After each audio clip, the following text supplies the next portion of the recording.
السلام علیکم دوستوں، کیسے ہیں آپ سب؟ دوستوں آج ہم آپ کو لے کر چلتے ہیں جنوب مشرقی ایشیا کے ایک ایسے ملک کی دیہاتی دنیا میں جسے دنیا نے جنگوں، جدوجہد اور قربانیوں کے حوالے سے تو بہت جانا، مگر اس کی اصل روح اس کے گاؤں میں چھپی ہوئی ہے۔ آج کی اس ویڈیو میں ہم بات کریں گے ویتنام کے گاؤں اور دیہاتوں کی، جہاں لوگ آج بھی زمین سے جڑے ہوئے ہیں، جہاں زندگی سادہ ہے اور جہاں فطرت کے ساتھ جینے کا ہنر نسل در نسل منتقل ہو رہا ہے۔ دوستوں اس ویڈیو میں ہم ویتنام کے دیہاتی زندگی کے ہر پہلو پر تفصیل سے بات کریں گے۔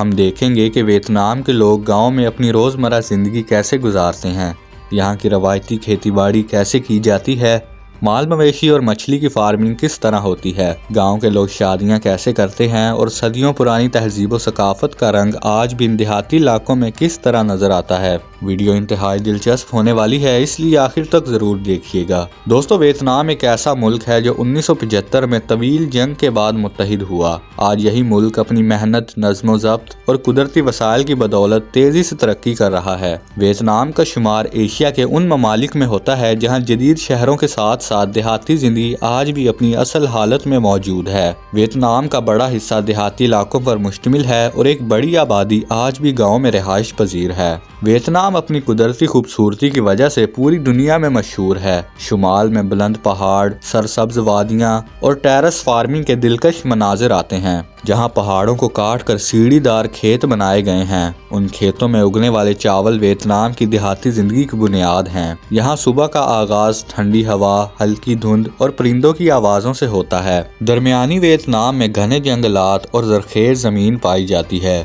یہاں کے گاؤں درختوں کے سائے میں آباد ہیں۔ لوگ لکڑی اور بانس سے بنے گھروں میں رہتے ہیں جو گرمی اور بارش دونوں سے محفوظ رہتے ہیں۔ یہ گھر سادہ ہوتے ہیں مگر فطرت کے عین مطابق بنائے جاتے ہیں۔ جنوبی ویتنام میں میکونگ ڈیلٹا واقع ہے، جو ویتنام کی دیہاتی معیشت کی ریڑھ کی ہڈی سمجھا جاتا ہے۔ یہاں دریا زندگی کا مرکز ہے۔ لوگ کشتیوں کے ذریعے سفر کرتے ہیں، مچھلی کا شکار کرتے ہیں اور پانی کے ذریعے اپنی فصلوں کو سیراب کرتے ہیں۔ میکونگ کے کنارے بسے گاؤں پانی کے بغیر ادھورے تصور کیے جاتے ہیں۔ دوستو ویتنام کے گاؤں میں دن سورج نکلنے سے پہلے شروع ہو جاتا ہے۔ عورتیں گھروں کے باہر چاول صاف کرتی ہیں، سبزیاں دھوتی ہیں اور کھانا بنانے کی تیاری کرتی ہیں۔ مرد کھیتوں اور دریا کی طرف نکل جاتے ہیں۔ بچے ننگے پاؤں مٹی پر چلتے ہوئے اسکول جاتے ہیں۔ یہاں زندگی کی رفتار شہر جیسی تیز نہیں بلکہ قدرت کے مطابق چلتی ہے۔ ویتنام کی دیہاتی معیشت کا سب سے بڑا سہارا زراعت ہے۔ چاول یہاں کی سب سے اہم فصل ہے۔ اس کے علاوہ مکئی، سبزیاں اور پھل بھی اگائے جاتے ہیں۔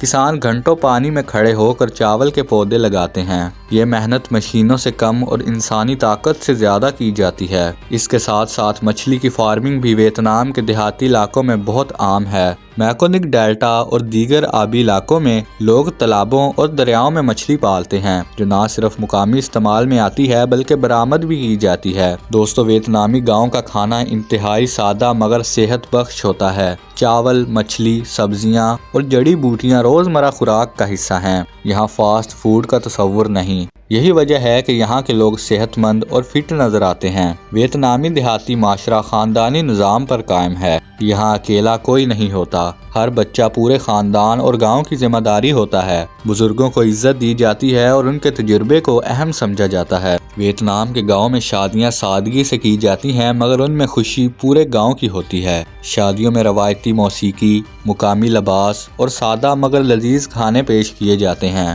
یہ شادیاں دولت کا مظاہرہ نہیں بلکہ خاندانی رشتوں کی مضبوطی کی علامت ہوتی ہیں۔ دوستو ویتنام کی زمین آج بھی اپنی جنگی تاریخ کے نشان اپنے اندر سمیٹے ہوئے ہے۔ کچھ دیہاتی علاقے ایسے ہیں جہاں کبھی شدید لڑائیاں ہوئیں مگر آج وہی زمین فصل اگا رہی ہے۔ یہ منظر ہمیں بتاتا ہے کہ ویتنامی قوم نے تباہی کے بعد بھی زندگی کو دوبارہ سنوارا۔ ویتنامی دیہاتی زندگی میں روحانیت کا بھی خاص کردار ہے۔ بدھ مت، آباء و اجداد کی یاد اور فطرت سے احترام کا رشتہ ان کی زندگی کا حصہ ہے۔ یہاں عبادت شور میں نہیں بلکہ سکون میں کی جاتی ہے۔ رات کے وقت ویتنام کے گاؤں ایک الگ ہی منظر پیش کرتے ہیں۔ چراغ جلتے ہیں، فضا خاموش ہو جاتی ہے اور آسمان ستاروں سے بھر جاتا ہے۔ یہ وہ وقت ہوتا ہے جب انسان خود کو قدرت کے قریب محسوس کرتا ہے۔ دوستو ویتنام کے یہ گاؤں ہمیں ایک اہم سبق دیتے ہیں۔ ترقی وہ نہیں جو انسان کو اس کے جڑوں سے کاٹ دے بلکہ ترقی وہ ہے جو انسان کو زمین سے جوڑے رکھے۔ شاید اصل خوشی اسی سادہ دیہاتی زندگی میں چھپی ہوئی ہے۔